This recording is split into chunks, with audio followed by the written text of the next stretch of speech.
is a continuation of my module on operating with complex numbers. So in this video, we're going to focus on multiplying complex numbers.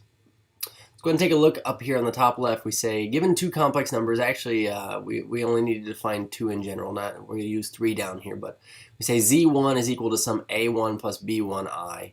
And z2 would be some a2 plus b2i. If these are two complex numbers, then we say the product of these two numbers is defined as follows. So you'll notice that we have a1 plus b1i, let me write that a little bit better, times a2 plus b2i if we're saying we're really multiplying these two complex numbers. Well, writing all this out, essentially what I want us to recognize is all this is just our FOIL method, okay? So we're going to multiply two binomials in this instance and get this general product over here on the right, but you don't need to memorize this general product, you just need to know how to FOIL. Okay, so we're going to go ahead and do a couple of quick examples. We'll talk about what happens when you multiply conjugates as well. So we say z1 is this number 3 minus 4i. We'll call z2 as our complex number 2 minus 5i, and z3 we'll call it 3 plus 4i. But if we wanted to find the product of z1 and z2, so we say z1 times z2, this would be the same thing as these two binomials multiplied. So z1 we have 3 minus 4i from above, and z2 is 2 minus 5i. If we want to find the product of these two, all we have to do is FOIL. So we get 3 times 2 is 6. 3 times a negative 5i would be negative 15 of these i's. Negative 4i times a 2 would be negative 8 i's. And then we have a negative times a negative is a positive. 4 times 5 is 20. And we say I times I. This is really important that we need an I squared. So a couple things about this. First of all, our answer needs to be a complex number in standard form. So we need to simplify it down into this. We can do this by combining like terms in the middle. So negative 15 i's and negative 8 i's, those combine out to be a negative 23 i's plus 20 I squared. And also this, don't forget that the I is equal to the square root of negative 1. So I squared, by definition, is always just negative 1. Need to memorize this. So wherever we see an I squared, we can actually put in a negative 1. So 20 times negative 1. Essentially, all this I squared does right here is flip the sign on our 20. So we get this now, 6 minus 23i minus 20. And combining these like terms, these real parts, we could say, well, a negative 20 and a positive 6 give us negative 14 minus 23i. And so we get this complex number right now, right here. Let's go ahead and take a look at what we would get if we tried to take z1 times z3. So z1 times z3, the product of these two. We'll go ahead and write out our binomials here, our complex numbers in standard form. So we say 3 minus 4i is our z1, and then right here you can see this is 3 plus 4i.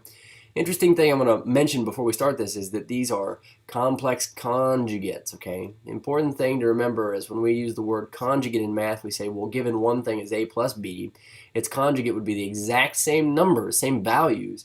It would just be a minus b, to be the conjugate of this, okay? When we multiply this out, I want you to see what happens when we FOIL. We get 3 times 3 is 9, which is the square of our 3, since we took it times itself. When we turn right around, we get plus 12i. And turn right around again and get negative 12i. And then now we're taking 4i times 4i, but we're taking a negative 4i times a positive 4i, so we get negative 16i squared, which is really just 4i times itself, or the square of 4i. So in the middle of this time, we get our middle terms to cancel out, and what we're left with is this, 9 minus 16i squared. And going off of what we had mentioned last time about I squared, is it's the same thing as negative 1. So we get 9 minus 16 times negative 1, which in turn gives us 9 plus a positive 16, which is 25. Okay, so the important thing to recognize here is this. We say the property of multiplying complex conjugates. Okay, again, given a complex number, what happens when you take it times its conjugate? Well, we say if our complex number here, a plus bi, is multiplied by a minus bi, what you always get is a difference of two squares. That is, a plus b times a minus b always gives us this thing where we get the square of the first term minus ab plus ab, so that cancels, and then a negative here, square of the second term. And the thing to mention in this case is when we take a plus bi, we could write this down here, a minus bi. If I multiply these, then I'm going to get a squared minus bi squared, which is a squared minus b squared I squared, which is a squared plus b squared, since our I squared is a negative 1.